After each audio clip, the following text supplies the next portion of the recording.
Ya estamos en la clase número 6, y estamos ya llegando al capítulo 6, al 11 de Génesis, donde vamos a estar repasando lo que probablemente si ustedes estuvieron en la iglesia desde pequeño o también porque forma parte de la historia universal, estos relatos lo del diluvio, lo de la Torre de Babel, que forma parte de la cultura universal, no es solamente, no, si bien es patrimonio en cierta manera de la escritura, porque lo tenemos ahí, lo hemos aprendido en la escuela dominical, en la escuela bíblica, pero trascienden el mundo religioso y forma parte de la cultura universal. Y vamos a ver entonces Génesis del 6 al 11, iniciando, sí, con uno de los relatos que siempre produce alguna inquietud por algunas interpretaciones o por algunos libros apócrifos. A libros apócrifos digo estos que están fuera de que están, no forman parte del canon bíblico y que hace una interpretación bien extraña sobre el capítulo 6 de Génesis y que por ahí trae algunas ideas que vamos a revisar. También vamos a ver, ya lo dije, lo del diluvio y lo de la Torre de Babel.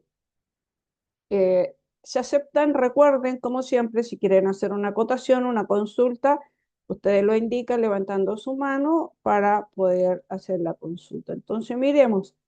Lo que vamos a ver entonces es esto, porque ya nosotros salimos de Adán y Eva con toda su familia, cómo se va a proyectar su familia. Capítulo 5 se habla de Adán y Eva, pero con muchos más hijos que Caín, Abel y Set.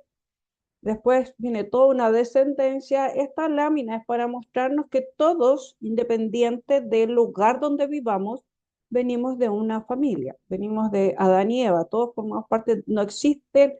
A ver, ¿a qué quiero decir? Que de pronto se habla de razas y la expresión raza tiende a ser muy discriminatoria, pero nosotros podríamos ocupar la expresión raza, pero hablar de una sola raza, que sería la raza humana, que tiene sus distintas eh, particularidades. Unos son más morenos, otros son más blancos, otros tienen ojos más rasgados, pero somos una sola raza, una sola especie.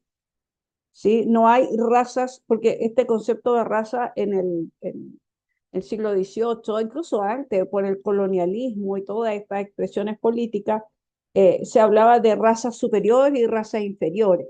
Y esto produjo mucha crisis. Entonces, nosotros debemos entender a la luz de la escritura que existe una raza, que es la raza humana, en sus distintas particularidades. ¿Sí? Incluso dentro de solamente acá de Chile, nosotros en Chile no somos todos iguales. Basta que uno se vaya de Arica hasta Punta Arenas y la Antártica y hay distintas expresiones de chileno. Entonces, solamente para hablar de esto cuando hablemos de Noé y cuando hablemos de la Torre de Babel, también el origen de las etnias, de las distintas particularidades de las personas que hablan distinto idioma, distinta lengua, porque eso es genial. He tenido la oportunidad de estar en otros países donde tengo que estar con traductor porque hablan otro idioma. La pregunta que uno se hace normalmente cuando ve la escritura en los primeros capítulos se habla de muchos años, que la gente no vivía solamente como ahora, máximo 80 años, y se celebra cuando alguien cumple 100 años, así como, oh, mi abuelita está cumpliendo 100 años, como, wow, es como algo como atípico. Pero hubo una época, de acuerdo a este cuadro que tenemos al frente nosotros, en que la gente vivía mucho más tiempo. Y uno dice, pero es posible, o contaban mal, o los años no eran años. Y esta cronología que nosotros tenemos en Génesis capítulo 5 aquí está presentada en forma, a modo de cuadro paralelo, tanto por el texto hebreo, ¿sí? El samaritano, la Septuaginta, que sería la tercera columna, y Flavio Josefo, que se le reconoce como un gran escritor, también un erudito. Normalmente ellos coinciden en los años de vida, ¿sí? Por ejemplo, Adán Normalmente, el único que es la Septuaginta agrega, cuando nació el primogénito, le agrega más años, pero normalmente coinciden en la cantidad de años cuando nació el primogénito, porque ustedes pueden ver por la importancia de la generación. Siempre se habla de la persona y luego el hijo que engendró, o se habla de la persona y quiere a su padre, siempre por la genealogía y por estas como generaciones, que después, cada 40 años una nueva generación. Acá no, acá estamos con muchos años, ¿sí? Adán, Set, Enos, Cainán, Mahaleel, Jared, Enoch, el que caminó con Dios, el Matusalén, el Lamec, Noé. ¿Y cuántos años tenía Noé en el diluvio? La mayoría de ellos coincide, el texto hebreo, el samaritano, la Septuaginta y Flavio Josefo, en que Noé tenía aproximadamente 600 años cuando entra en lo que es el diluvio. Y uno dice, pero ¿cómo es posible que vivieran tantos años? Vuelvo a decir, contaban de una manera distinta o no celebraban los cumpleaños, sino que eran los meses, se contaban como años. Pero uno tiene que pensar que ellos están muy cerca del jardín del Edén, en donde ellos, algo que no les afectaba a ellos era lo que nos afecta a nosotros, que nosotros cumplimos años y envejecemos.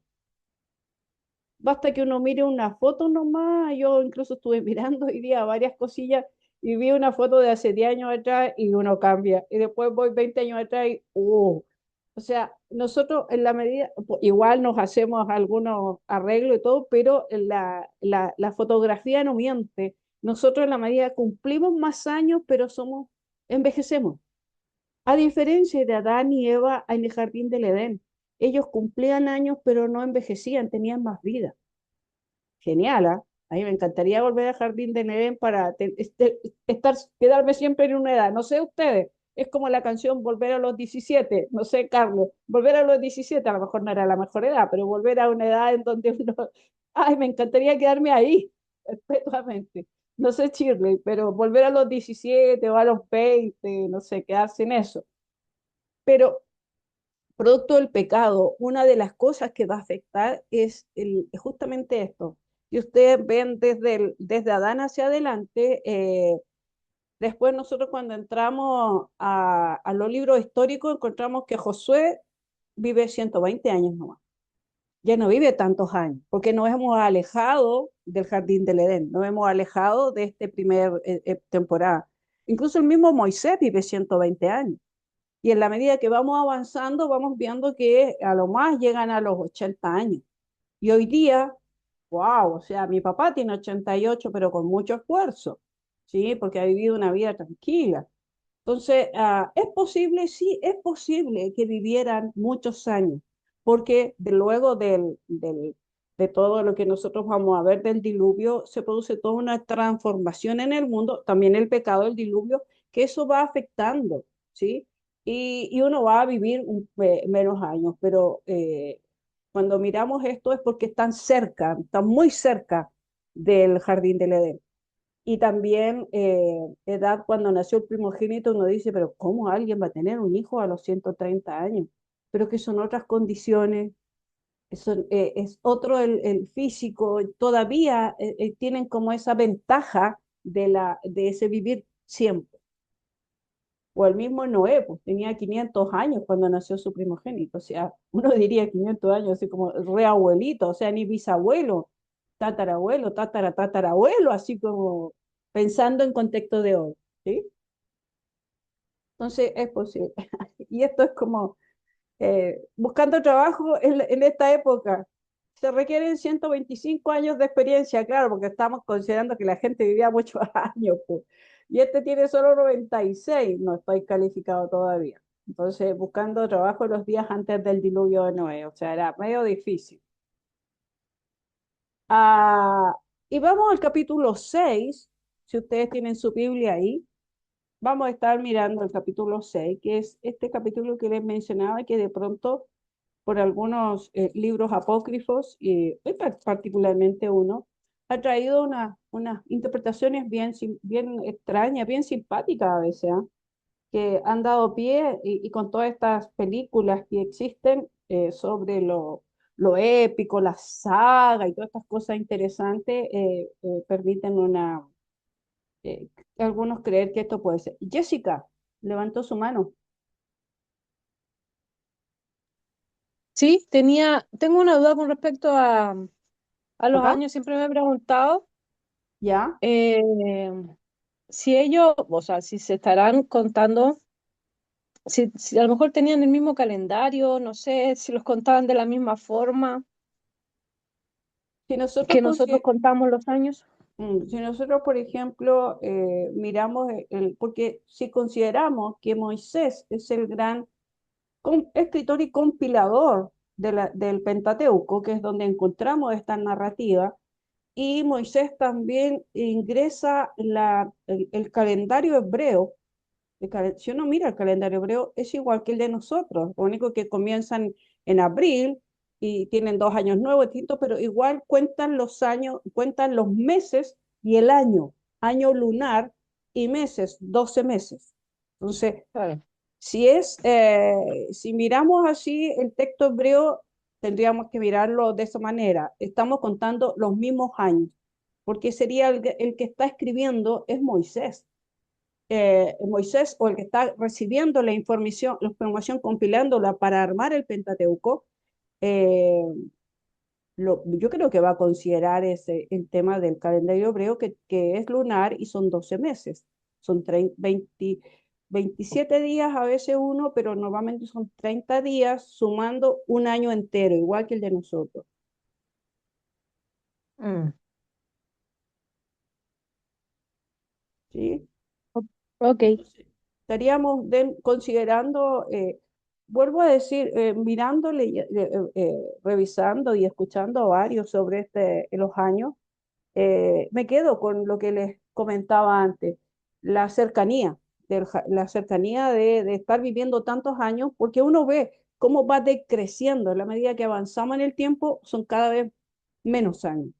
Al principio tiene muchos años, pero después va eso, decreciendo. Eso tiene que ver igual con el deterioro del ser humano, la tierra también, que también fue afectada, que ya no le ofrece todo lo que se requiere para un buen pasar, sino que tiene que trabajar. Todo eso va incidiendo en que se va deteriorando el ser humano y va cumpliendo menos años en la medida que pasa el tiempo. Es decir, por ahí yo busco, leo, escucho y reviso.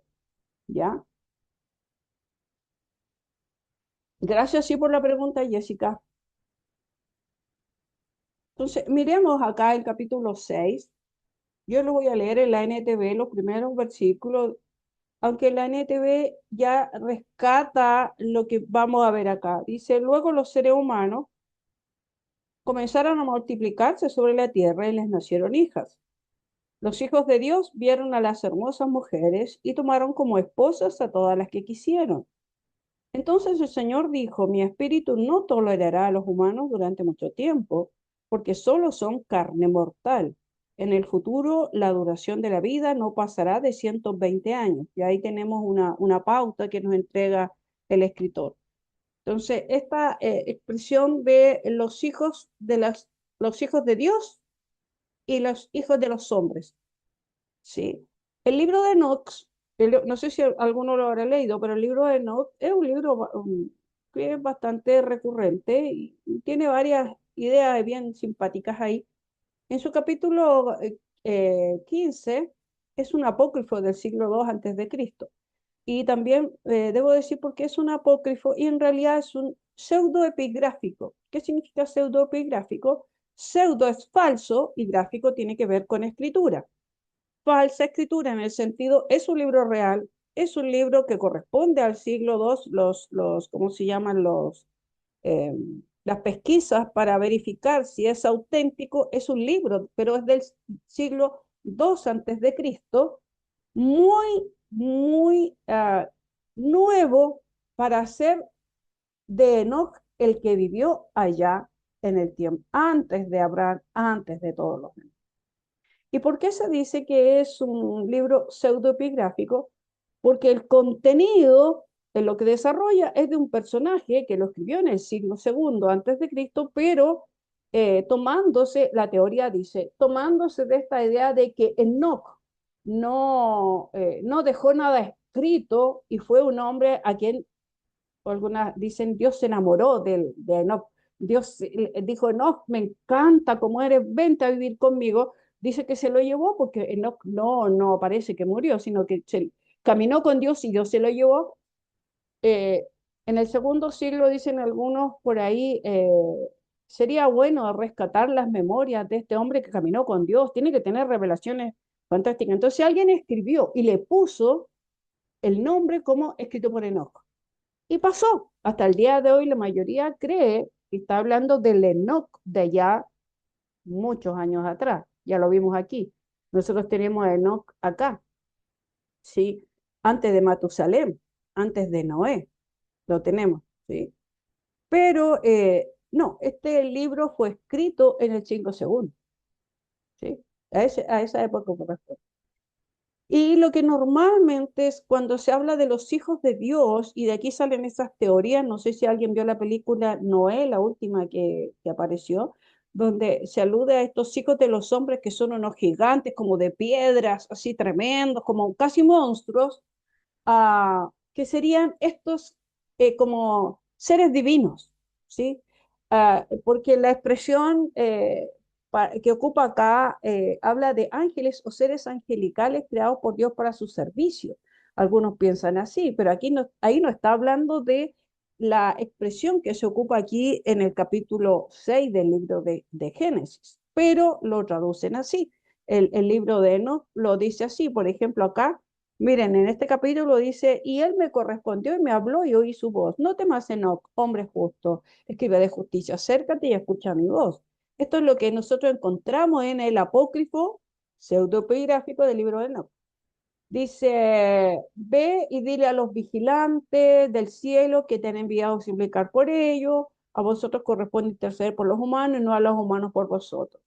Entonces, en el versículo 3 dice, ¿por qué habéis abandonado el cielo alto, santo y eterno, haciendo alusión que estos hijos de Dios son ángeles? Os habéis acostado con mujer y profanado vosotros mismos con las hijas de los hombres, y tomando esposas como los hijos de la tierra, y habéis engendrado hijos gigantes. Aquí está desarrollando esta idea, porque incluso en el mismo capítulo dice, en el 4 en esos días, capítulo 6 del libro de Génesis, dice, en esos días y durante algún tiempo después vivían en la tierra gigantes nefilitas, pues siempre que los hijos de Dios tenían relaciones sexuales con las mujeres, ellas daban a los hijos que luego se convirtieron en los héroes y en los famosos guerreros de la antigüedad. Ya la NTV hace una indicación interesante, respetando, la NTV trabaja con manuscritos más antiguos que la Reina Valera. Ya respeta esto de decir que estos gigantes nefilitas no es que sean monstruos, sino que eran guerreros, que eran héroes y los famosos guerreros de la antigüedad, personas de renombre. Si bien podrían haber sido hombres altos, de 2 metros, 2 metros 10, que hoy día nosotros también podemos, no sé si ustedes han tenido la experiencia de estar al lado de un gigante, pero yo he estado en uno de los viajes, le miraba el ombligo a la persona, o sea, yo era súper pequeña, yo mido 1,60 m. Y mi mirada, mis ojos llegaba al ombligo. Yo decía, wow, lo miraba así como torre para arriba. Muy alta la persona. Que para poder saludarla, yo darle un beso, yo tenía que subirme, para saludarlo, tenía que subirme a una banca para poder decirle hola y mirarlo a los ojos. O él tenía que sentarse, normalmente estaba sentado. ¿Sí? Entonces, acá en el libro de Enoch se hace esta insinuación de que estaríamos hablando de los ángeles, que estos hijos de Dios serían ángeles que se corrompieron para, le gustaron la hija de los hombres, que está haciendo alusión a lo de Caín, ¿sí? Estas dos generaciones. Entonces, esta idea ha permeado bastante, pero esto nunca se menciona en la Biblia. No se menciona esta situación de que los hijos de Dios sean ángeles. ¿Sí? Porque los ángeles difícilmente van a poder engendrar hijos si son asexuados, difícilmente. ¿Y cómo? Tendrían que corporalizarse. ¿Pero cómo? No lo dice el texto, no lo dice. Y el Lucas 20, Jesús mismo habla de que los seres no se casan ni se dan, los ángeles no se casan ni se dan en casamiento. Entonces, además los ángeles son espíritus, no tienen corporalidad. Entonces, ¿cómo podrían entrar en una relación íntima y engendrar hijos si ellos no tienen esa capacidad? Entonces, pero lamentablemente el libro de Enoch introdujo ese tema. Eh, la Profesora, ¿le expresión, puedo hacer un alcance? Viviana, Aló, dos Viviana, cosas sobre. Lo que pasa es que sí, lo comento porque me gusta, yo también he leído el libro de no, me gusta mucho. Y hay muchas cosas que yo tengo duda. Por ejemplo, dos cosas. Uno que dijo delante de que, bueno, se escribió este libro unos siglos antes de Cristo y que no había escrito nada. ¿Fue así lo que ujú, escuché o no? sí, o sea, Y no, no, no, hay una no dije, mención, Viviana, no digamos, dije que no escrita nada, dije que el texto, el manuscrito que se encontró con este nombre no correspondería al Enoc que aparece en Génesis porque está escrito mucho tiempo después. Y sí, es un texto real, es un manuscrito real, pero entra en la categoría de los pseudoepigráficos, porque no, el nombre que se le adjudica que escribió no corresponde. Eso dije. sí, y ahora entendí. Sí, porque yo tenía entendido que en alguna parte de la Biblia, no me acuerdo si en Pedro, Judas, no me acuerdo en qué parte, Judas, si hace mención a algo que había dicho Enoch. Entonces, si algo había dicho Enoch, es que sí había un texto de Enoch, claro, o algo que Judas, se sabía sobre él. claro, Judas hace mención de los ángeles, de estos que no tuvieron temor. Judas hace mención, y Judas lo tenemos nosotros en el primer siglo después de Cristo, y el libro de Enoch es segundo siglo antes de Cristo, que nos dice que era un libro que normalmente la gente leía, que era un libro al que tenían acceso la gente, que por ahí algunos Bueno, dicen, "Ay, entonces era como el ¿por mismo qué?". libro de que vemos nosotros. Claro, porque era el mismo, el que está citando Judas era el mismo, porque es el manuscrito que se encontró en el segundo siglo, antes de Cristo, Mm, 300 años, 250 años antes de que Judas escriba, y ya estaba ese libro, ya estaba circulando, la gente lo leía, formaba parte de su cultura, ¿me entiendes? Entonces es un claro, sí, manuscrito parece que real. sí, porque yo había escuchado mucho, incluso en esta de la Qumran, los manuscritos también encuentran ¿Mm? un libro de Enoch. Debe Sí. ser el mismo, bueno, y por eso como algunos libros también lo mencionan a Enoch, es porque Ujú, por eso yo decía, no me acuerdo, es que otro libro más está profesora que también menciona algo que dijo Enoch. Entonces ujú, yo también pensaba que, bueno, si lo están mencionando y que dijo algo, fue que algo sabe de, a lo mejor no es este libro, pero sí puede haber escrito algún pergamino que se salvó de forma oral y alguien lo plasmó, lo ujú. escribió. Sí. Y la otra pregunta que era, profesora, es que o sea, yo también creo todo lo que usted dice con referente a esto de los ángeles y todo, pero yo creo que eso hace más referencia a lo mismo que sale en Génesis cuando Dios dice de la simiente de la serpiente. Asumamos que Ujú, la serpiente, como según dice Apocalipsis, es el diablo. ujú, Entonces, si le habla de simiente, le habla de la prole, por decir ujú, algo. Entonces, yo ujú, también creo que se tomaron un poco de eso, de que siendo también el diablo un ángel y el Dios habla de su simiente, es porque tiene una prole y puede engendrar o tener hijos, o no sé qué podrá hacer ahí, o ujú, solamente podrá hacer algo como hijos espirituales, así como Dios nos dice que somos sus hijos, no sé, ujú, porque habla de la simiente de la serpiente. Entonces, simiente para mí es hijos o proles de ellos, o su prolificación. Sí, ujú, yo creo que también va por ahí ese concepto de que se quiso plasmar en Enoch de los hijos de los ángeles que también pueden tener hijos. No sé si me quedó claro lo que le quiero, ujú. la pregunta que le quiero hacer. Ya, lo que pasa es que si nosotros partimos de la base que los ángeles son asexuados, es decir que ahí se está refiriendo a que los hijos de Dios son ángeles, difícilmente van a poder engendrar hijos. Según en Génesis, cuando está hablando que son hijos de Dios, no necesariamente está hablando de que son, si bien porque en Job y en otros textos se hace mención y los hijos de Dios haciendo alusión a los ángeles, ¿sí? A los mensajeros, a los que sirven a Dios, los ángeles, pero la expresión ángeles también tiene que ver con enviado. Tiene que enviar con uno que es enviado con un propósito, uno que está al servicio de.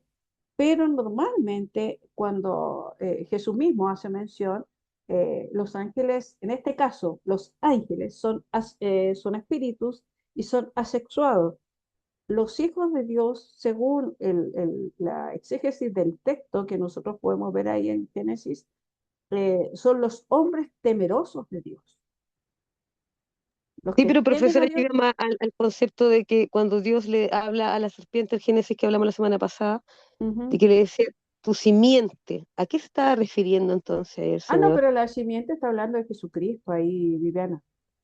No, no, cuando le dice a la serpiente, tu simiente contra la simiente del hombre. Ajá. Bueno, a ver, lo busco aquí mejor. La Dice simiente, claro, de la Viviana. serpiente, que supuestamente la serpiente es el diablo, según Apocalipsis, y el Ajá. diablo es un ángel, caído pero un ángel. Sí. Bueno, nosotros encontramos, por ejemplo, Aquí cuando está. en un momento Dice, y determinado, pondré enemistad entre tú y la mujer, y entre tu simiente y la simiente suya. ujú. Y cuando habla de simiente, Viviana, ¿de qué está hablando? Para mí, simiente es como de viene la palabra semilla, Ya, de tu herencia, de de lo su tuyo. Por eso yo herencia. quería que me explicara. Esa es la Claro, pregunta. sí, Viviana, está bien. La herencia tiene que ver, por ejemplo, cuando en un momento determinado Jesús está hablando con los fariseos, con los religiosos, que ha discutido un buen rato con ellos, que ustedes son hijos del diablo, le dicen. No, le dice, nosotros somos hijos de Abraham, así como colocándose como superiores. Y Jesús les dice, no, ustedes son hijos del diablo. ¿Por qué? Porque el diablo habla mentira y ustedes son descendientes porque se parecen a él. Ustedes son hijos, su padre es de mentira y ustedes son hijos de mentira también. Todos aquellos que podríamos incluso extendernos, y aquí estoy extendiéndome hasta Juanito en primera de Juan, donde habla de los que no reconocen a Cristo como el Redentor, son los anticristos. Esos también estarían bajo esta semilla de los que siempre reniegan y no reconocen a Dios. Los que temen a Dios y los que no temen a Dios. Todos tienen hijos, y ahí viene la simiente. Por ahí creo, Viviana, estaría la respuesta. La simiente del diablo vendría siendo todo, no solamente, si bien el diablo es espíritu, es espiritual, pero todos los que manifiestan las mismas características de él, mentiroso, violento, abusador, orgulloso, vendrían siendo de la simiente del diablo, Viviana, a la luz de la escritura. Y ahí me queda claro, profesor. Muchas gracias. Gracias, gracias por preguntar.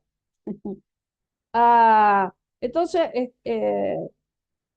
si bien Judas es el que va a hablar, va a ocupar este texto, por eso algunos eruditos dicen, ¿para qué Judas mencionas a Enoch? Pero era un texto pero sí existió el Enoch que caminó con Dios, sí existió ese personaje. Los hijos de Dios entonces se va a referir a los descendientes que son fieles a Dios de la genealogía de Set, ¿sí? Aquellos que van a temer a Dios, porque van a quedar los de Caín, aunque Adán y Eva, según el capítulo 5 tienen muchos más hijos, pero la historia que Dios está contando tiene que ver con Caín y ahora con Set. Y Set, después viene Enos, dice, y ahí se habla se les comienza a llamar como los que aman a Dios, los que aman a Dios. Se diferencian los que temen a Dios y los descendientes de Caín son los que viven conforme a su propia vanidad, a su orgullo. ¿Sí? Las hijas de los hombres, cuando se habla de mujeres, hace mención de los descendientes de la genealogía de Caín, lo que estaba mencionando ahora. Cuando aparece la expresión WTT, tiene que ver con la versión de la Biblia, el texto hebreo del Antiguo Testamento, el código de Leningrado, uno de los códigos más antiguos, de los manuscritos más antiguos con los cuales uno puede trabajar el texto hebreo. La Biblia hebrea, que siempre cuando decimos Biblia hebrea, hablamos solamente del Antiguo Testamento. Ahí en Judas 1:6-7, así como 2 Pedro 2:4, menciona el hecho de que los ángeles que no guardaron su dignidad rebelarse contra su Dios, no les espera más que la condenación del infierno. Pero no habla ahí ni Judas ni Pedro, no habla de que estos son los que tuvieron relación con las mujeres. ¿Sí? Ahí está ese personaje que escribió el libro de Enoch, mezcló todas estas ideas. ¿Sí?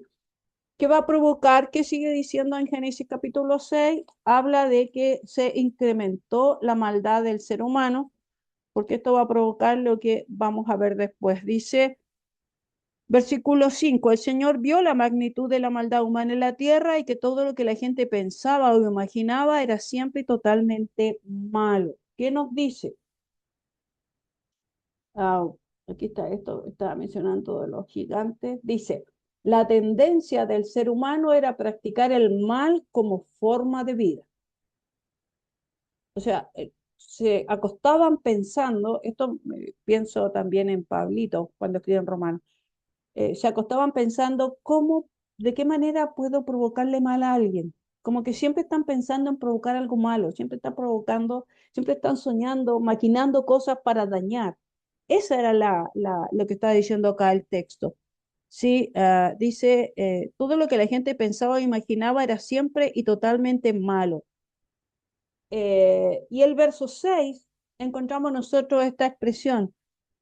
Entonces el Señor, estoy leyendo la NTV, aunque la Reina Valera dice, y se arrepintió Jehová. Y ahí también algunos se preguntan, pero se contradice la escritura también porque dice que Dios no se arrepiente. Entonces, pareciera que la traducción de la Reina Valera no le hizo mucho sentido a esto, porque en vez de decir que se arrepintió, es que a Dios lo lamentó y le pesó en el corazón mucho esto. Pero no es que él se haya arrepentido, porque eso para nosotros como seres humanos, nosotros podemos arrepentirnos, pero él no, si él tiene un panorama completo y además eh, la expresión acá de arrepentimiento, de dolor, tiene que ver con un profundo pesar. La LBA, que sería la Biblia de las Américas, dice, y le pesó al Señor haber hecho al hombre en la tierra y sintió tristeza en su corazón. Y además dice, y el Señor dijo, borraré de la faz de la tierra al hombre que he creado desde el hombre hasta el ganado, los reptiles, porque me pesa. O sea, a Dios le dolió en gran manera. La misma expresión que se va a ocupar cuando Dios dice que lamentó haber puesto a Saúl como rey. A Dios le pesó. No es que se haya arrepentido, ¿sí? Eh, pero eh, Dios dice que va a destruir la raza humana. Vuelvo a decir, la raza humana, toda la especie humana está corrompida de continuo, inclinado hacia el mal. El Señor va a destruir, dice. Se le partió el corazón. Mire, la NTV dice, el Señor lamentó haber creado al ser humano y haberlo puesto sobre la tierra. Se le partió el corazón. O sea, muy gráfico acá. Esta versión está respetando el hebreo. Entonces el Señor dijo, borraré de la faz de la tierra a esta raza humana que he creado. Así es, y destruiré a todo ser viviente, a todos los seres humanos, a los animales grandes, a los animales pequeños que corren por el suelo y aún a las aves del cielo. Lamento haberlos creado, ¿sí? Pero antes de decir que va a eliminar todo, siempre hay como la expresión que va a ocupar Isaías y varios profetas, este remanente, esto que tienen temor. Pero dice, pero Noé encontró favor delante del Señor. Gracias. Porque en medio de toda esta realidad de pecaminosidad había alguien que todavía guardaba el pacto. E incluso el padre de Noé, cuando le va a poner el nombre, también habla de que Dios escuchó, Dios oyó. Y el nombre de Noé tiene esa expresión, tiene esa connotación. Y nos vamos a encontrar en el versículo 9 hacia adelante la historia de Noé. ¿Y qué nos dice de Noé? Que era un varón, un hombre justo, la única persona intachable que vivía en la tierra en ese tiempo y anduvo en íntima comunión con Dios, dice la NTV. La NBI dice, era un hombre justo y honrado entre su gente, siempre anduvo fielmente con Dios. Y seguidamente es algo que se va a repetir. Cuando hablamos de genealogías en el Antiguo Testamento, siempre vamos a hablar de tres. Siempre las genealogías terminan en tres. Y acá vamos a hablar de los hijos de Noé, los tres hijos, Sem, Cam y Jafet. Eso sería en la Reina Valera en el 6:10. Y entramos a este episodio que es el diluvio, que ya lo dije antes, es patrimonio universal, porque vamos a ver nosotros que todas las culturas, en todas las comunidades originarias, milenarias, ellos tienen un relato del diluvio. Eso nos habla de intenta responder a la pregunta si el diluvio fue parcial o fue universal, si afectó a todo el mundo o afectó solamente a un lugar específico. Nos quedamos con la estructura así del diluvio, cómo se presenta el relato del diluvio, desde la introducción, el 6 del 8 al 12, donde se dan los motivos por los cuales va a venir el diluvio del 8 al 12, y luego viene el mandato de Dios. A lo mismo, si ustedes se recuerdan, lo mismo que aquí Moisés o el que redactó esto, y finalmente Moisés lo va a compilar, rescata todavía lo de la creación, porque hay un mandato, hay una acción, hay mandato y acción. Aquí estamos en la dimensión querigmática e interpelante. Dios está demandando algo y no obedece. Luego Dios pide algo y no obedece. Es lo mismo que nosotros encontramos allá en Génesis. Se rescata, volvemos a rescatar esta idea del relato. Y luego del 6 al 8:14 tenemos el relato del diluvio, que sin duda es un episodio bastante eh, eh, eh, podríamos decir, fantástico. No estuvimos ahí, yo solo lo imagino, ¿sí? Pero la pregunta que uno siempre se hace es si fue parcial o fue universal. Y quiero compartirles un video, quiero que miremos un video. Está por acá. Ouch. No, aquí, aquí está. Espérenme, para que lo miremos que intenta responder a esta pregunta si fue el diluvio de Noé, fue global o fue local.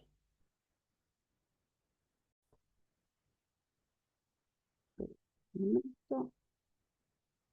Los dejo entonces con este video y ahí lo comentamos. ¿Fue el diluvio de Noé global o local? A continuación vamos a responder esta pregunta. Puedes descubrir más respuestas en nuestro sitio web. Cuando uno examina los pasajes bíblicos, está claro que el diluvio fue global. Génesis 7:11 dice: En ese mismo día se rompieron todas las fuentes del gran abismo, y las compuertas del cielo fueron abiertas. Viendo lo que dice Génesis 1:6 al 7 y 2:6, parece ser que el medio ambiente antes del diluvio era muy diferente de lo que experimentamos ahora. Basándonos en estas y otras descripciones bíblicas, es razonable especular que en un tiempo la tierra estaba cubierta con una especie de bóveda de agua. Esta bóveda pudo haber estado compuesta de vapor o pudo haber constado de anillos, algo así como los anillos de hielo de Saturno. Esto, en combinación con un aumento en las corrientes de agua subterránea, vaciadas sobre la tierra, habría resultado en una inundación global. Los versículos que más claramente enseñan los alcances del diluvio están en Génesis 7:19 al 23. Las aguas continuaron aumentando más y más sobre la tierra, y fueron cubiertos todos los altos montes que hay debajo de todos los cielos. Las aguas subieron 15 codos por encima de los montes después que habían sido cubiertos. Y pereció toda carne que se mueve sobre la tierra, aves, ganados, bestias, y todo lo que se mueve sobre la tierra, y todo ser humano. Todo aquello en cuya nariz había aliento de espíritu de vida, todo lo que había sobre la tierra firme, murió. El Señor exterminó, pues, todo ser viviente que había sobre la superficie de la tierra. Desde el hombre hasta los ganados, los reptiles y las aves del cielo, fueron exterminados de la tierra. Solo quedó Noé y los que estaban con él en el arca. En el pasaje anterior no solo se encuentra la palabra todo repetidamente, sino también se encuentran frases como: y fueron cubiertos todos los altos montes que hay debajo de todos los cielos. Las aguas subieron 15 codos por encima de los montes después que habían sido cubiertos. Y pereció toda carne que se mueve sobre la tierra, aves, ganados, bestias, y todo lo que se mueve sobre la tierra, y todo ser humano. Si estas descripciones no describen una inundación universal que cubrió toda la tierra, no sé cómo podría Dios hacerlo más claro.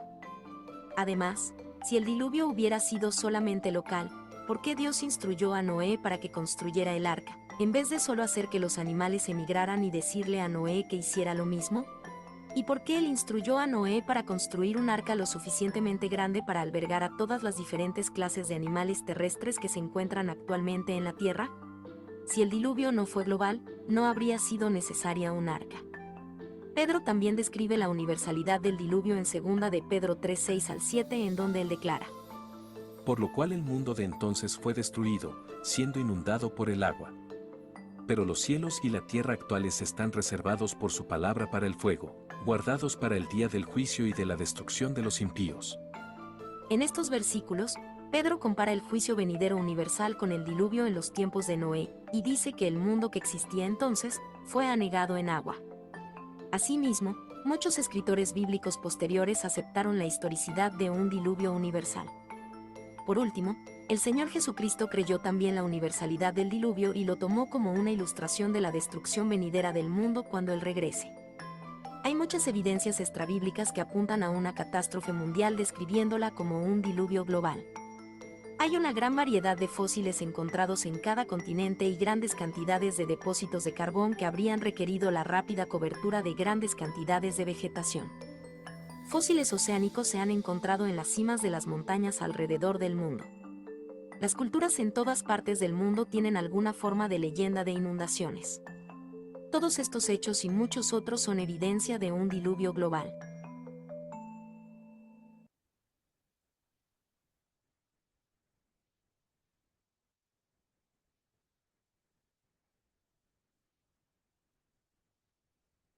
Bueno, ah, me gusta porque quería presentar este video, porque me gustan las preguntas que se hacen. Las preguntas que uno siempre debe hacerle al texto. ¿Por qué dice esto? ¿Cómo lo dice? ¿Cómo lo podemos entender? Y esta que normalmente la gente se pregunta, ¿pero fue global o fue solamente parcial? ¿Solamente afectó a un sector? O, espérenme, estoy aquí para compartir la pantalla. Si fue global o fue parcial. De acuerdo a lo que presentaba en el video, apuntan a la globalidad. Incluso presentan información de que en las culturas, en las comunidades originarias, existen estos relatos de un diluvio, algo que trascendió el lugar geográfico donde estaba solamente, algunos dicen ahí en el Medio Oriente. Ah, no sé qué pensarán ustedes, pero por ejemplo, nosotros acá encontramos, hay los que postulan la teoría del diluvio solamente local, ¿sí? Ubicada ya en esta región, les voy a mostrar el Mar Negro, que sería acá, en este sector que ellos dicen que solamente habría afectado esta región, el diluvio, ¿sí? Porque cerca de este lugar es donde había quedado lo que en algún momento dijeron que se había encontrado el arca de Noé, que no pueden sí tener acceso a ello por el lugar donde está ubicada. Entonces hay una teoría sobre el diluvio local que solo afectó al Mar Negro y va a justificar el hecho de que tenga sedimentos y todo lo que ustedes pueden leer acá. Dice que la erosión hizo que todo esta, que la grieta, dice, ah, se convirtiese pronto en una enorme cascada de agua salada. Esto explicaría la aparición súbita de moluscos halófilos en los sedimentos del Mar Negro correspondiente a esa fecha, que hubo al haber suficiente agua hubo un movimiento de sedimento. Dice, se vertió durante 1000 días sobre aquel lago, haciendo que su nivel se elevase 150 metros. Se ha especulado que el mito del diluvio universal radica en aquella catástrofe natural y que aquella gran inundación impulsase la expansión de la agricultura hacia Europa Central. Entonces, hay varias teorías en torno a esto, que no fue universal, sino que fue mayormente local. Pero debemos decir que la tradición, los relatos sobre el diluvio, nosotros los podemos encontrar no solamente en la Biblia, y eso nos habla de que alcanzó a la totalidad del planeta, ¿sí? Porque nosotros siempre hablamos de la tierra conocida para Noé, esa época, pero más allá había más gente. Recuerden, es lo mismo que pregunta que uno se hace y Caín, ¿y con quién se casó Caín si no hay más hijos? Pero si Caín vivió tantos años, hay más hijos que nacieron en otro lado. Entonces, toda esa, de pronto nosotros lo traemos a la época nuestra y decimos, no, pues si en 80 años solamente van a nacer tantas personas, pero ellos no vivían 80 años. Ellos vivían muchos más años, eso significa que hay muchas generaciones más entre ellos. Entonces, cuando nosotros hablamos de tradiciones medio orientales acerca del diluvio, significa que hay, no solamente en la Biblia, sino en otras culturas hay relatos que nos hablan del diluvio. Por ejemplo, la epopeya acadia de Gilgamesh, que es uno de los escritos anteriores al registro mosaico, nos habla del diluvio y en su dibujo, porque ellos normalmente trabajan con, no solamente con la escritura, la cuneiforme o con ideogramas o pictogramas, sino también lo dibujan los relatos. Nos muestran esta de un hombre que está cargando madera para construir un barco, ¿sí? Y ahí está la piedra que contiene este relato de Gilgamesh sobre el diluvio. También está la epopeya babilónica de Inumayu. Viviana, Profesora, quería que terminara su idea, bueno, la apreté antes nomás. No, yo siempre he tenido esta duda, profesora. Yo estoy, al igual que usted, 100% convencida que el diluvio fue universal, ujú, pero yo siempre me he preguntado, ¿solamente será porque había una historia que Dios quiso contar que se salvó solo Noé? Porque yo a veces pienso que no fue solo Noé que se salvó. Yo creo que en otros lugares, por ejemplo, el Popol Vuh, habla también del diluvio y todo, y ellos son una cultura de acá de América. ya, Estamos también, esto mismo del diluvio en la cultura, que no recuerdo bien, pero es parece como la que está en el Inca, cerca de donde está el Amazonas, los tres, María Dolores, no sé si ubica ahí, incluso hay un libro que se llama las Crónicas de Acacor, ujú, que también habla del diluvio, de todo, sí, y esos indígenas también hablan, y hay escritos de eso. ujú, Pero no es, pues, o sea, tendría que haber pasado genealogía y genealogía, pero ellos hablan que en ese lugar, acá en América, se dio el diluvio, se sufrió el diluvio, por decir algo. Entonces siempre sí, me pregunté, ¿por qué a lo mejor, claro, se nombra en la Biblia Noé como que se salvó de ese sector? ujú, Ahí yo podría decir que se salvó él de ese sector.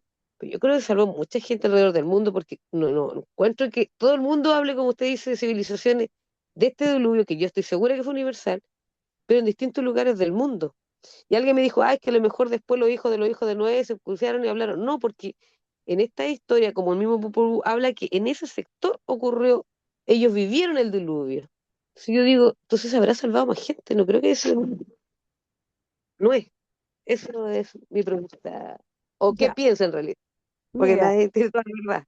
mira. Quiero mostrarte. Aquí estoy mostrando varias imágenes de hasta los mapuches tienen un relato. Quiero mostrarte algo.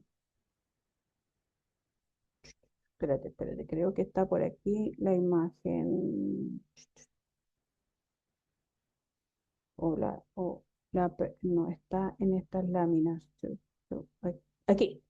Quiero mostrarte esto, Viviana. Edith creo que tiene la mano alzada. Mira, Viviana, acá nosotros tenemos los descendientes de Noé. Sí. Hago el alcance de que yo creo cuando Dios dice, si es un diluvio universal, van a morir todos, porque dice, va a morir toda la raza humana, todos los seres humanos, ninguno va a quedar vivo. Sí. Y también lo que mencionaba antes, no pensemos que Sem, Cam y Jafet van a vivir 100 años. Ellos vivieron muchos años también. Y además ellos tienen la habitualidad de tener muchos hijos, o sea, ellos se van a dispersar.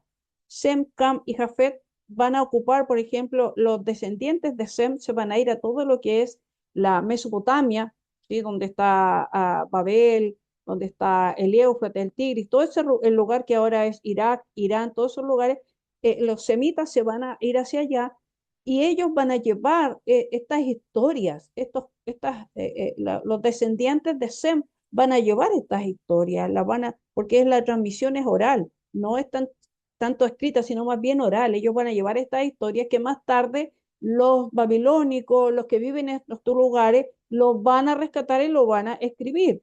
Los de Cam son los que van a quedarse hacia abajo, hacia todo lo que es el Golfo Pérsico, más adelante hacia abajo, lo que es hacia Egipto. Todos los de Cam van a llevar este episodio, porque sin duda fue un trauma vivir este episodio del diluvio, y a sus generaciones les van a contar la historia. Entonces, esto se va a ir transmitiendo de generación en generación.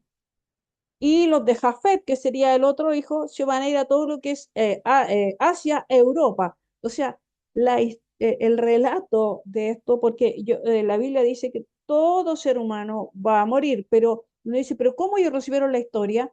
Porque se la van a contar. Estos relatos se van a contar de generación en generación y lo van a ir agregando de acuerdo, mientras más se alejan de la historia, le van a ir agregando elementos, ¿sí? Nombres, de acuerdo a cómo ellos van discerniendo, van entendiendo o van poniéndose de acuerdo, que así nos llegan a nosotros los distintos relatos, como tú acabas de mencionar. Voy a volver atrás, lo de los mapuches o lo del, los Cherokee, que también tienen un relato sobre el diluvio, los celtas, estamos en lo que es Europa, lituana, la epopeya Musay, esto estamos en la nación africana de Chad, que también tiene un relato, los incas, ¿sí? El Viracocha, donde se habla que destruyó a los gigantes con una gran inundación, aparece Manco Cápac o la epopeya azteca, ¿sí? O la epopeya maya. Todos los pueblos tienen una historia en común. ¿Por qué? Porque voy a ir a la primera lámina, si me permiten ir atrás. Espérenme un momento.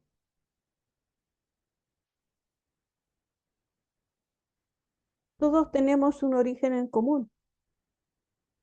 El relato se va a transmitir de generación en generación, pero la Biblia, el relato, me dice, incluso los relatos rescatan esta destrucción de los seres humanos y rescatan que solo se salvan unos cuantos personajes.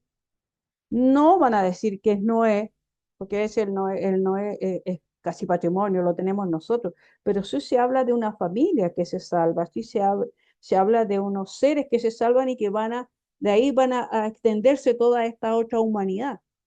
Nosotros lo vemos a la luz de la escritura, como lo relata aquí Moisés por el relato bíblico, eh, pero la tradición, la lectura o el comentario, la historia del diluvio, yo lo partí diciendo que es patrimonio universal.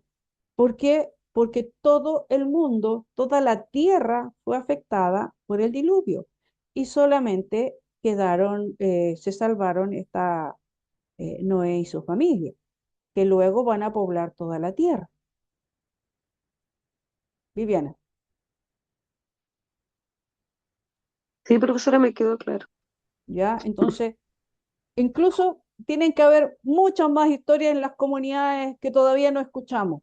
¿Por qué? Porque ellos también van a recibir. Si nosotros siempre venimos de unos pocos, de Adán y Eva, luego venimos de Noé, de los tres hijos. Ahí aparecemos nosotros. ¿Por qué lado? No lo sé. Edith,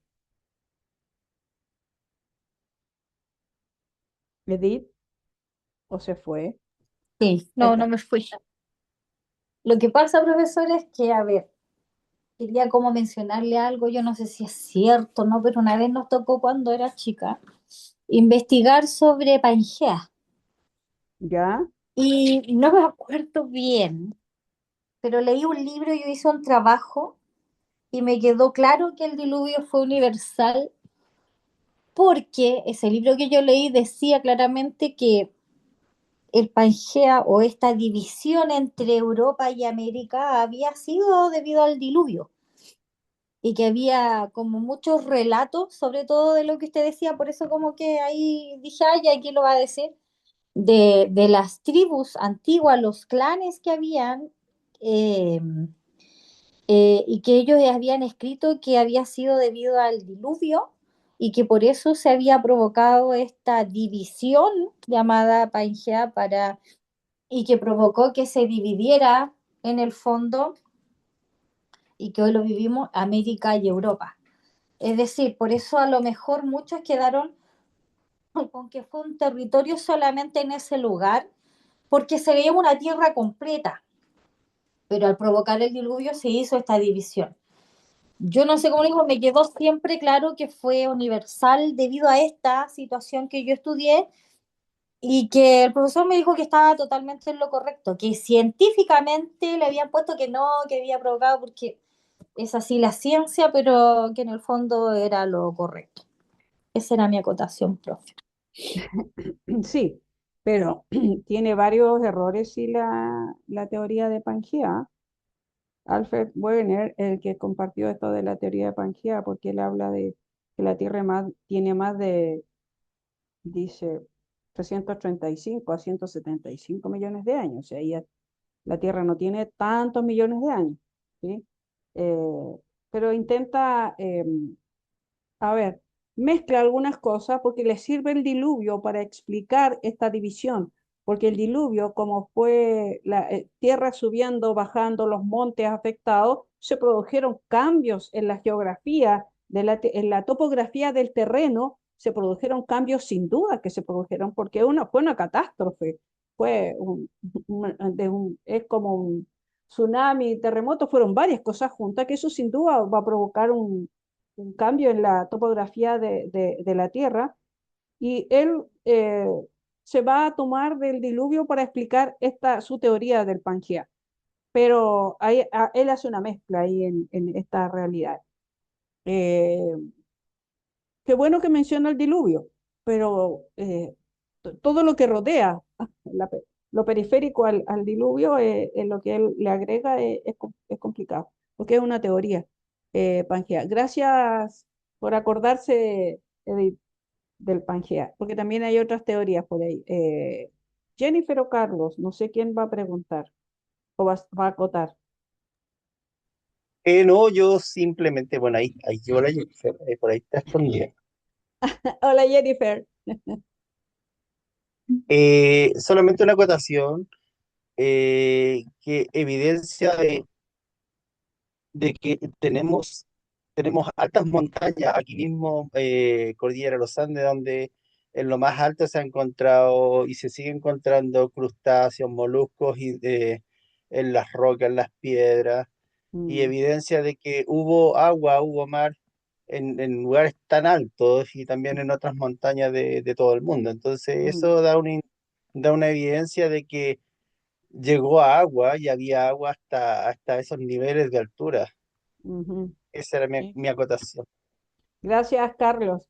Yo este año tuve el privilegio de ir por el Cusco, por estos servicios que voy a dar allá, y estuve a 4.200 metros de altura, estuve ahí en la sierra, y pude ver igual lo que usted está mencionando, cómo habían, estaban las piedras, las rocas originales en estos cerros, pero me mostraban, los que viven ahí, cómo hay piedras que en su formación, en su construcción son muy distintas, tienen que haber sido arrastradas de otro lado y quedaron depositadas, pero son unas piedras gigantes, unas rocas gigantes.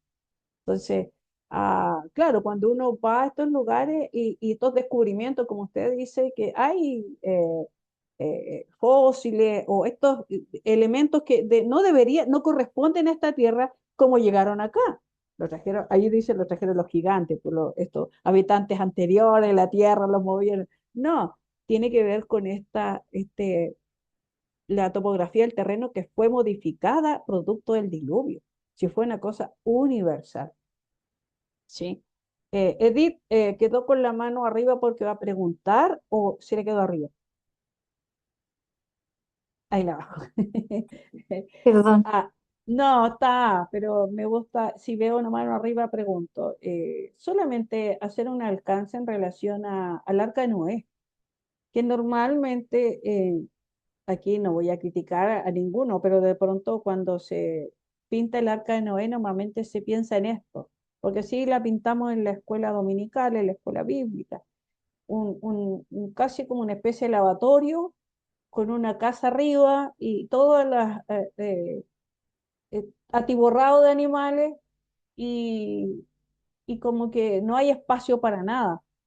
Pero las dimensiones del arca de Noé son bastante más grandes que uno se imagina, ¿sí? Porque tenía que alojar, como la pregunta que se hacía la mujer ahí en el video, si dos de cada especie de animal tienen que estar dentro de esta construcción, no puede ser una cosa pequeña y no puede ser algo inhabitable si van a estar mucho tiempo.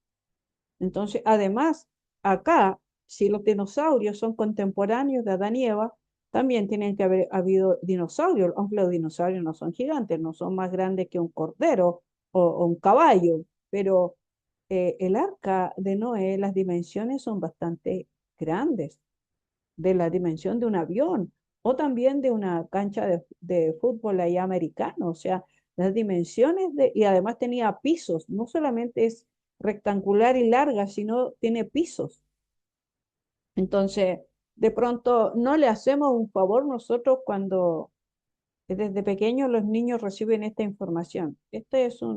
Pongamos atención a lo que pintamos y a lo que dibujamos, porque desde chicos se va formando una cosmovisión. Es como hablábamos de familias, por ejemplo, nos dice el ideal de familia, aunque uno sabe que las familias pueden ser, por ejemplo, no solamente dos hijos, pero desde pequeño nosotros siempre pintamos en la escuela dominical o donde íbamos un papá, una mamá, un hijo, una hija. Esa es como la familia, incluso por mucho tiempo busque el varoncito. Si tienes una niña, busque el varoncito, la parejita. Es como una cosa que, ¿por qué? Porque desde chicos nosotros pintamos estas cosas. Entonces, como para mí, creo que se los comenté, para mí siempre era complejo pensar, oh, nosotros no somos una familia conforme al diseño de Dios, porque éramos 9. Así como, wow, aquí lo hicimos demasiado. Así como mi papá parece que no miró la Biblia, porque teníamos que haber sido solo 2, pero de pronto lo que pintamos desde chicos, lo que miramos y hacemos que nuestros hijos lean desde chicos o pinten, les va creando una idea. Entonces, pongamos atención a esta realidad. El arca de Noé era mucho más grande que lo que nosotros normalmente pensamos. ¿Sí? Luego avanzamos a este otro relato que también es patrimonio universal porque también se encuentra relatado y además aquí vamos a tener a Heródoto, que es el padre de la historia, un griego, ¿sí? Que escribió sobre la famosa Torre de Babel, que nosotros la encontramos acá en el capítulo eh, 11, ¿sí? En el capítulo 11. Nosotros cerramos el capítulo 10, dice, estos son los clanes que descendieron de los hijos de Noé y aparecen todos los descendientes de Cam, los descendientes de Sem y los de Jafet. Y en el 12, en el 10:32 dice, esos son los clanes que descendieron de los hijos de Noé, ordenados por nación de acuerdo con la línea de descendencia correspondiente. Todas las naciones de la tierra descendieron de esos clanes después del gran diluvio. ¿Sí? Un poco lo que mencionaba antes a Vivian. Y el capítulo 11 dice, hubo un tiempo en que todos los habitantes del mundo hablaban el mismo idioma y usaban las mismas palabras. Al emigrar hacia el oriente encontraron una llanura en la tierra de Babilonia, tierra de Sinar, dice la reina Valera, pero es Babilonia, y se establecieron allí. Eso sería como donde se habla de la cuna de la civilización. Comenzaron a decirse unos a otros, vamos a hacer ladrillos y endurecerlos con fuego. En esa región se usaban ladrillos en lugar de piedra y la brea se usaba como mezcla. Entonces dijeron, vamos, construyamos una gran ciudad para nosotros con una torre que llegue hasta el cielo. Eso nos hará famosos y evitará que nos dispersemos por todo el mundo. Pero el Señor descendió para ver la ciudad y la torre que estaban construyendo y dijo, miren, la gente está unida y todos hablan el mismo idioma. Después de esto mandó, nada de lo que se propongan hacer les será imposible. Vamos a bajar a confundirlos con diferentes idiomas, así no podrán entenderse unos con otros. De esta manera el Señor los dispersó por todo el mundo y ellos dejaron de construir la ciudad. Por eso la ciudad se llamó Babel, porque fue allí donde el Señor confundió a la gente con distintos idiomas. Así los dispersó por todo el mundo. A este relato se le denomina como el origen de las etnias, porque primero hablamos de una raza humana, la especie humana, todos descendientes de Adán y Eva, y luego todos los descendientes de Noé, los hijos Sem, Cam y Jafet, ¿sí? Seguimos hablando de una raza, seguimos hablando de una sola especie donde además, como todos somos familia, hablamos la misma lengua, hablamos el mismo idioma. Pero se introduce un tema acá que ellos están violando uno de los mandatos de Dios, que está ahí en Génesis 1, 26 y 27. No solamente que se van a unir hombre y mujer, sino que también el mandato cultural, el mandato que les da es que se extiendan y poblen la tierra, la llenen la tierra. Pero ¿qué dicen ellos en el versículo 4? No queremos dispersarnos, queremos quedarnos a vivir aquí el resto de la vida, ¿sí? No queremos ir y además, ¿eso qué va a provocar? Bueno, ellos no lo saben, pero va a provocar bastante conflicto. Y al ver que el Señor dice descendió para ver la ciudad y ver que que estaban construyendo y que quieren en cierta manera construir esta torre para ellos, en cierta manera, llegar arriba al cielo. Algunos dicen para golpear el cielo y hablar con Dios. Eso habla de esa actitud de enaltecerse, de ser como Dios, de buscar llegar a ser como Dios. Que eso está desde el principio, desde la caída del diablo, desde la caída de Satanás y sus demonios, está anhelo de querer ser como Dios. Está ahí. Son buenos deseos, pero esconden esta cosa de querer llegar a ser Dios. Ah, la expresión tiene que ver con Migdal Babel, ¿sí? Esta construcción es una construcción mencionada en el capítulo 11 de Génesis y los hombres pretendían con la construcción de esta torre alcanzar el cielo. En el año 1913, uno de los arqueólogos de una comisión que estaba revisando el terreno encontró allá en Babilonia, el arqueólogo se llama Robert Caldwell, encontró una estructura en la ciudad de Babilonia que él identificó con la famosa torre, ¿sí?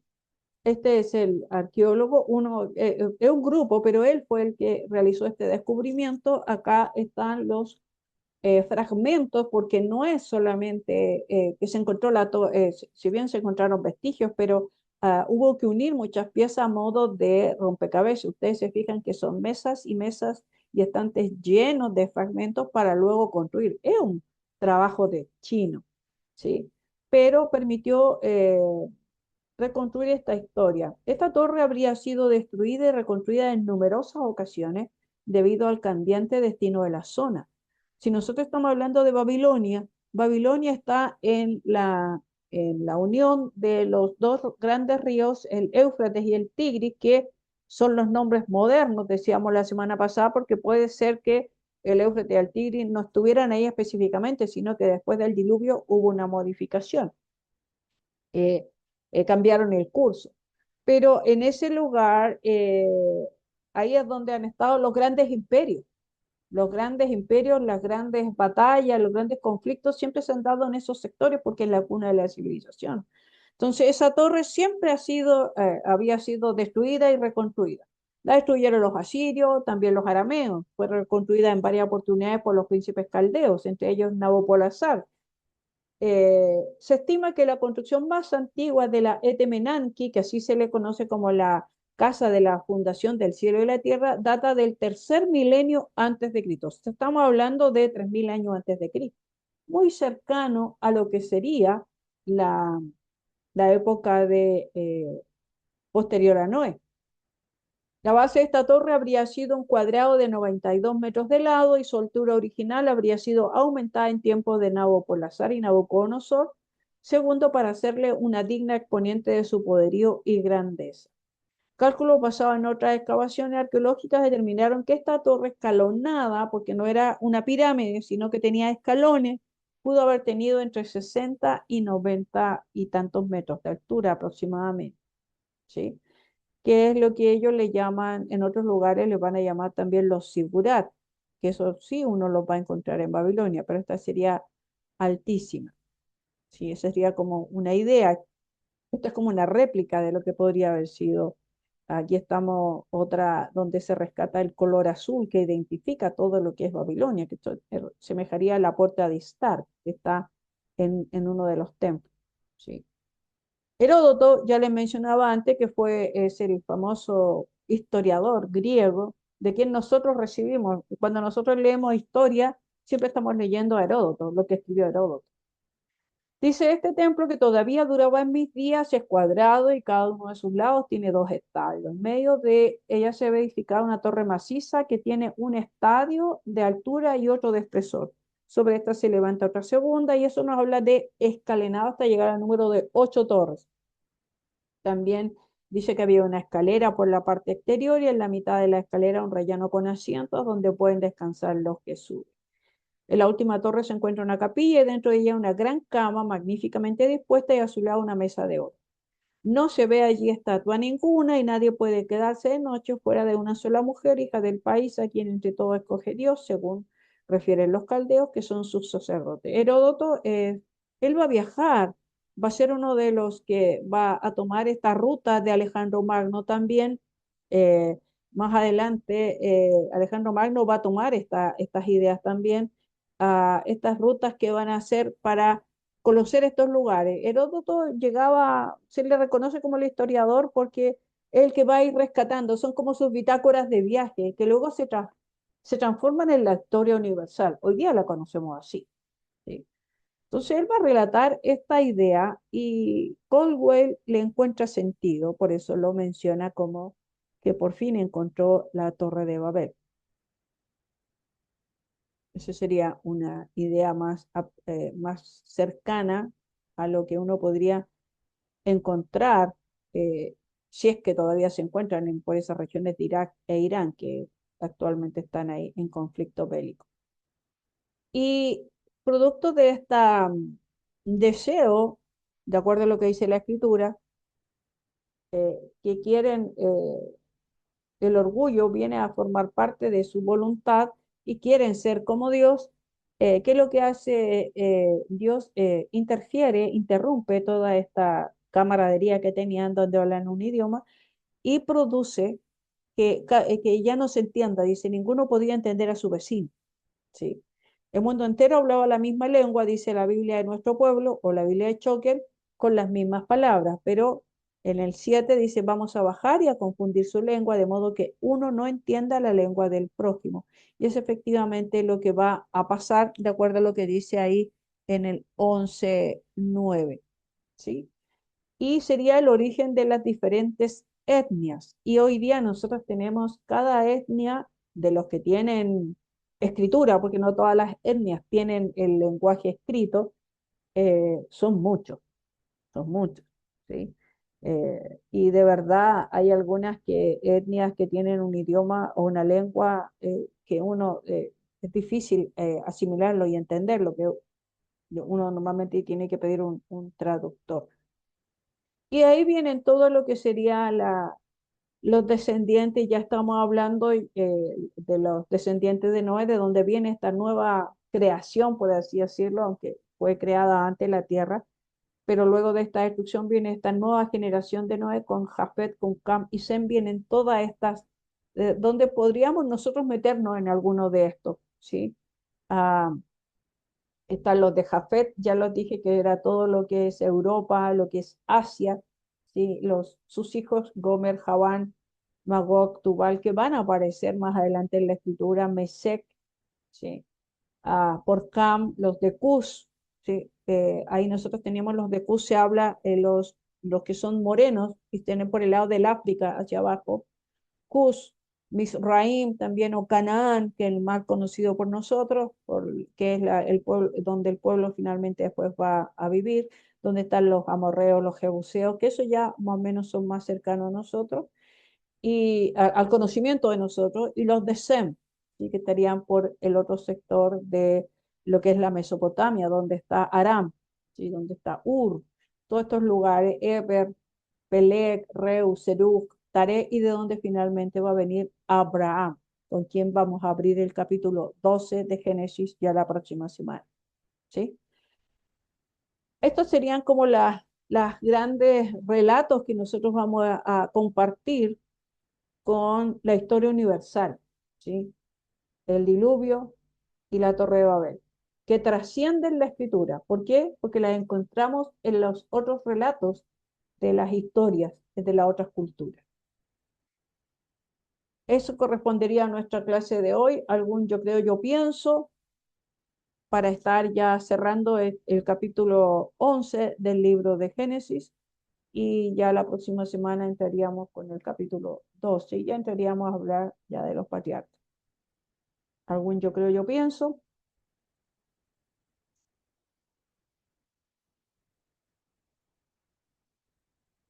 Shirley solamente dice, ok, ¿saben ustedes que allá en Cusco, cuando andaba allá como a 4.200 metros de altura, de repente me dice, mire, allá está la montaña del ok, porque hay una montaña que le dicen ok, porque hay como una formación rocosa y es como un dedo así, le dicen la montaña del like. Es bonito ese lugar. Mirar desde arriba es realmente emocionante y pensar, yo cuando estaba ahí pensaba, y hasta acá llegó el agua y subió más arriba. Es emocionante. Claro que uno ahí, el oxígeno te falta cada rato y uno da un paso y ya es como que te vas a morir porque te agotas mucho. Yo creo, yo pienso, o si no estamos cerrando la sesión de hoy, y la próxima semana ya comenzaríamos a hablar de Abraham y de todos sus descendientes y ya nos centraríamos en la historia de la salvación a través de Abraham. Quedamos hasta acá entonces y nos vemos la próxima semana. Disfruten su cafecito, su té, lo que estén comiendo. Ahí la Jessica que disfrute la sopita. Bendiciones, pastora, que esté muy bien, muchas gracias. Listo. Chao, Sí, chao. muchas gracias. Chao. Bendiciones, Nos pastora. vemos. Chao, Echamos de menos, bendiciones, pastor gracias. David. Chao, chao, Buenas Echamos de noches. Viviana. menos al pastor David. No sé qué le pasó al pastor David. Saludos. Dar una reunión. Ya. Ya, saludos a todos por ahí. Chao, chao. Gracias. Chao, chao. Chau, chau. Voy a cerrar. 3, 2, 1.